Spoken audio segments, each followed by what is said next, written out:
Scale 3 ke 9? Net 3. Thank you. Boleh? Tak ada kesalahan JPN tak ada. Tak ada. Pasti. Okey, baik. Okay. Assalamualaikum warahmatullahi wabarakatuh. Salam perpaduan, salam sejahtera, salam Malaysia Madani.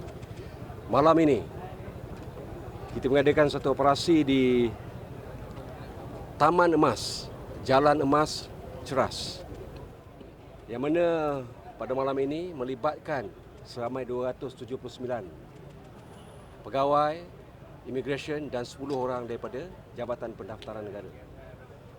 Dan kita berjaya membuat pemeriksaan lebih daripada 1,000, termasuk warga Malaysia, dan daripada jumlah ini lebih daripada 200 orang telah ditahan yang dipercayai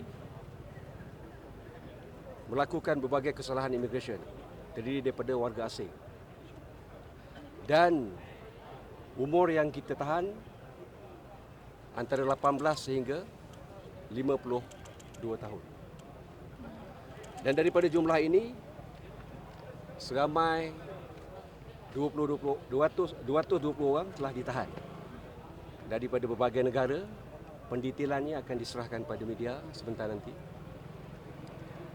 Dan yang ditahan ini dipercayai melakukan berbagai kesalahan immigration yang melibatkan tiadanya dokumen yang sah untuk masuk ke negara ini, ataupun menyalahgunakan pas yang dibenarkan.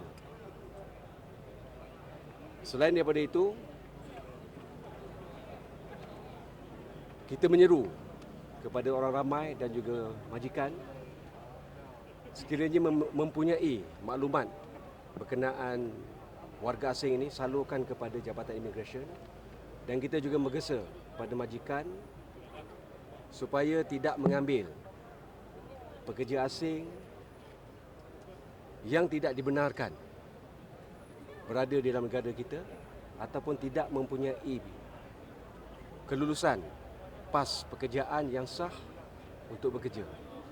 Kerana kita akan bertindak tegas dan majikan boleh dikenakan hukuman terhadap salah laku yang dibuat. So itu saja untuk malam ni. Sekian, terima kasih. Kan kawasan Serbuan malam ni kebanyakannya di kawasan kompleks perniagaan ke ataupun rumah?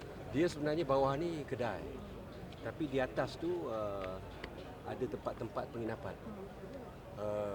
Malam ni kita juga menggunakan teknologi drone dalam pengoperasian kita pada waktu malam, dan hasil daripada penggunaan drone kita dapat mengesan ada warga asing yang bersembunyi di atas bumbung, yang mana kita berjaya mengesan lebih daripada 15 orang. Jadi selepas pada ini, untuk akan datang kita akan terus menggunakan teknologi untuk membantu pengoperasian kita.